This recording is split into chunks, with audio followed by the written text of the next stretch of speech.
So welcome everybody to this town hall on Reston Town Center North.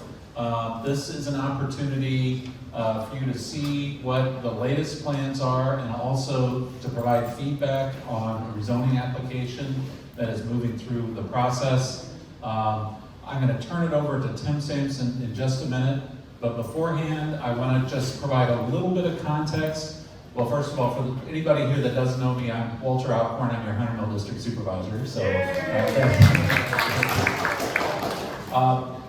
but what we're going to be talking about tonight is a rezoning application, but it's a limited rezoning application, and you're going to hear more about that from Tim.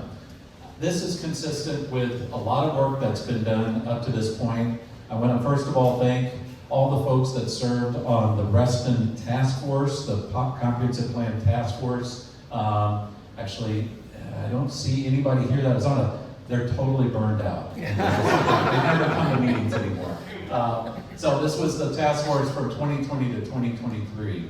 But it was during that process that the layout was changed, was updated to provide a larger central green, and the streets changed a little bit. So that was one task force. And I also want to thank Kate Hanley and the task force of the folks that served on her task force for figuring out where the various public facilities would go on the county-owned portions of Reston Town Center North. So thank you. That was a conversation with the immediate neighbors of Reston Town Center North, and that was a challenging effort to get through. So this is, what you're going to see tonight is consistent with that. It is the next step. And hopefully it's something that we can all get on board with, or at least can live with at this point. I do want to really thank the patience of folks associated with a couple of public facilities that are really getting old and really need to be replaced. That's the library, the Reston Regional Library, and also our homeless shelter, the Embry Rucker Shelter. Thank you to everybody that really works in those facilities, provides services in those facilities, visits those facilities, because we really need those facilities to be replaced. And just for some broader context, just so everybody knows, this basically is property that's jointly owned by Fairfax County and Inova. So what you're going to see tonight is a redoing of the blocks of Inova on this part and the county will on this part to be a much more logical arrangement than what exists right now. You'll see that as well. But what this is going to end up with is county-owned property with county facilities. And then Inova will talk about what they're going to do on their portion of the property. So just context, county property will have county facilities, and Inova property will have other things. So anyway, we also going to have Q&A, so please, if you have questions, hang on to them, and then I will be here the whole time. And we also have folks from the development team. You're going to be hearing a much more detailed presentation actually from Lane's in just a minute. But I'm going to turn it over to Tim Sampson, who represents Inova, I guess, in this process, the joint effort with the county. Thanks, Walter, and thanks again, everybody. I'm Tim Sampson. I think I've seen many of you before, and others, this might be the first time. So I represent Inova. As Walter said, I use the word partnership with a lowercase p between Inova and the county, who have been the joint owners of this property for 50 years now. We have a large development team. County staff, Eric Inman is here from the county. Inova, myself, Dominic Boniuto is here from Inova, and then our strong design team, Stephanie Pankowitz and Patrick Burns from Land Design, Pete Crawford from Urban Engineering, and Will Johnson from Galloway, our traffic engineers here. The first slide I usually show when talking about Reston Town Center North is a slide that shows the existing ownership. And I think everybody's familiar. I know I'm not going to go around and name everything. We're in the building that's right there. And so it's the larger block all around us. The blue is what Inova owns today, and the gray is what the county owns today, kind of splattered around. Again, Inova and the county have been here together for about 50 years. Inova came on, built what was the first standalone emergency room in the Access, what's called labeled Access Hospital on the plan back in the mid to late 70s, and it's been here since. So a long partnership, but given that time horizon, as Walter said, some of the public uses are starting to get a little bit long in the tooth, and we've been working on plans for the next generation or generations to come for this important site. The next slide is a quick timeline of the effort that the county and Inova have undertaken to get where we are today. Believe it or not, it started in 2010 with a early version of an updated master plan for Reston. It changed. We filed a zoning application in 2017. The plans changed in the meantime. The comprehensive plan got updated in the meantime, and a lot of process has been undertaken since that time to get to where we are today. Next steps going forward from today are that we have a planning commission hearing scheduled in July 22nd, and we'll go on hopefully to the board of supervisors shortly thereafter for hopeful approval. This next slide says a lot, because what it depicts is a grid of streets for the area. Again, just get everybody oriented. Here's the building we're in right now. A new grid of streets for Reston Town Center North that results in future development blocks oriented around the central green in the middle, key feature, about 3.6 acres apart. There's some designated tree save areas, streetscape that would go around the streets as well. But importantly, that plan, that grid of streets right there, has received an approval from the Reston DRB in July 21.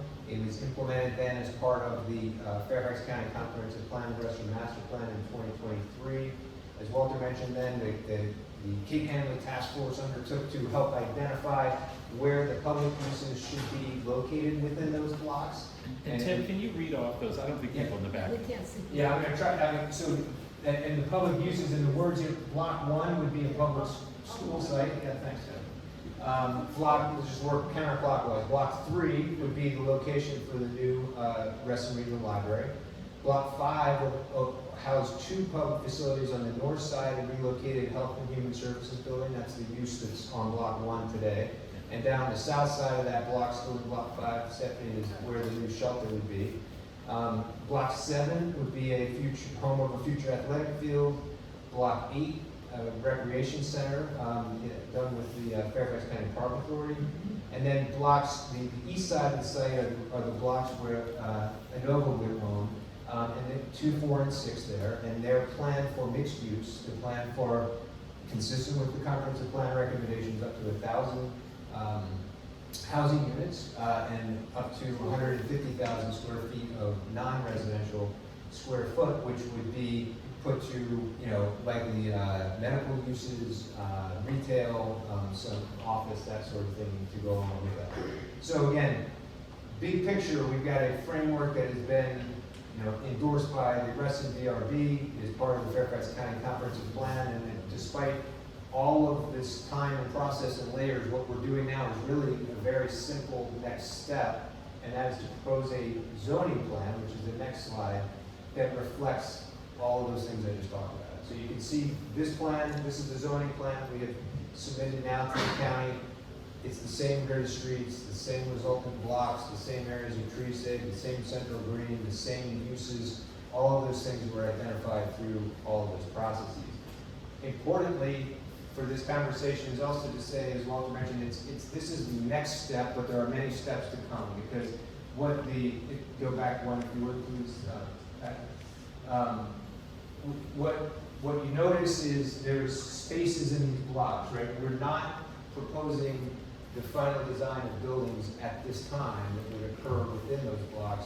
We're trying to get the arrangement of blocks approved so that we can take that mishmash of property ownership that I showed you at the beginning and separate it as between the county and Inova, exchange property so that we can square up the boundaries, and then start to proceed with applications to redevelop within the blocks. Every one of those applications will come back through a public process. And so we'll go through submissions to the county for regulatory review. We'll go through the submission to the Reston Planning and Zoning Committee. Will of course come back for other public forum to talk about what the uses, how the uses develop within the blocks. Let's go to the next slide, Ben. And so this is a bunch of words that I'm not going to read them all, but it is underscoring, you know, the distinction that Walter hit on the very beginning about what is happening now, or what's proposed to happen now, versus what we would come with later. Again, the big picture being we're seeking approval for to create the spaces within which we'll come back with later applications for particular buildings. The next slide gets very granular, and obviously I can't even read that standing here. I know many of you can't read it there, but the point is to underscore that while I'm talking about spaces in between these blocks and kind of blank spaces on a plan, this application has a lot of guardrails for what can get developed in those blocks someday. And this is the detail that kind of speaks to that. And believe me, I can't remember how many pages our submission is, but it's full of detail to provide description of what will, how the applications will be framed later. So in terms of how big buildings can be, what their uses will be, and how they will be allocated around. Then the next slide is turned around. Now, the slides I was showing before, right, the south was on the page, the lower end, and the north was on the upper end. We've turned this slide around so that you can see the site in context of Reston Town Center, where Stephanie's point is the building we're in now. And so this slide, while I said this is not part of our zoning application. We are not asking for approval to build buildings within blocks, but we have over a long time been showing blank spaces and leaving a question that folks have, which is a very reasonable question.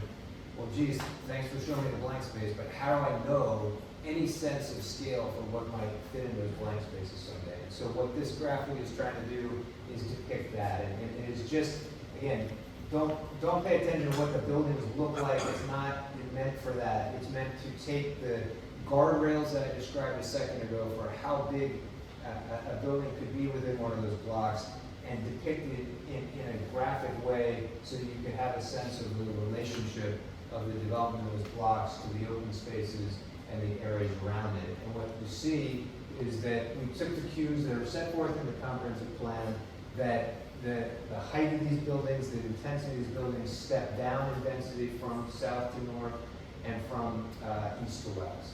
And so the Spectrum project further to our east is taller and more dense. Obviously, Reston Town Center north to the south is substantially taller.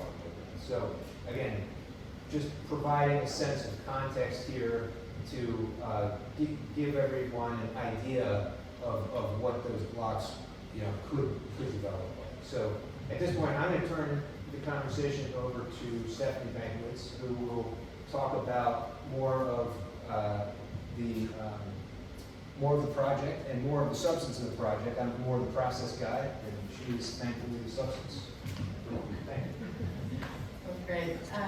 Yes, I'm Stephanie Bankwitz with Land Design, and we are the landscape architects on the project, and of course been working very closely with the civil and transportation as well. So some of you have been to the town hall meetings, participated in the survey for the project, participated in charrettes and workshops as Supervisor mentioned and Tim mentioned have occurred through the years. So what I want to do is just highlight some of the key updates that have been made on a plan that may, in substance, look very similar to what you've seen previously, but has some really fine-grained detail that's been updated. So the first thing I'll point out, and I'm going to use my scale again, is this intersection that we're calling Street A and Library Street. We have realigned that intersection to make it safer, and it actually added a little more area to the park, so the park got a little bigger. We also, in the rezoning plan set, and we have a slide later we can share, we've clarified as the blocks get developed, because it will get developed over years, as the first blocks come in, there will be an interim condition for the Central Green Park. Now, this means that there will be definitely pathways and seat areas and some landscape and some lawn, but it may not be the full build out of the restroom building and the playground and other more of the physical structures until all of the blocks are built out. But we have provided a plan of what that interim condition could look like. We also have strengthened the programming for the Central Green Park, including by adding the commitment to the restroom building, increasing playground amenities, increasing public art amenities, increasing opportunities for programming such as community events and gatherings, while still maintaining things that we heard through the community surveys, such as the wanting, a place for everyday quiet park activities to read a book or play a game of frisbee or checkers. And then the fourth item, which is not shown because it's the entire plan, we have committed to the comprehensive plan amendment intent for the stormwater management here in Reston. So that is a higher level than what's actually in the public facility manual that is impacting the amount of stormwater that will be retained and improving water quality for the whole area through this higher commitment for the site. Then I would like to mention, just briefly, because I have a whole slide on it, is the sidewalks and pedestrian realm has been greatly strengthened because we're committing to wider sidewalks, more bicycle facilities, and I'll go through that in a subsequent slide. Additionally, you'll see this number 6 here on Fountain Drive and on Bowman Town Center. There's a new shared youth path that will complement even the more regional bike facilities.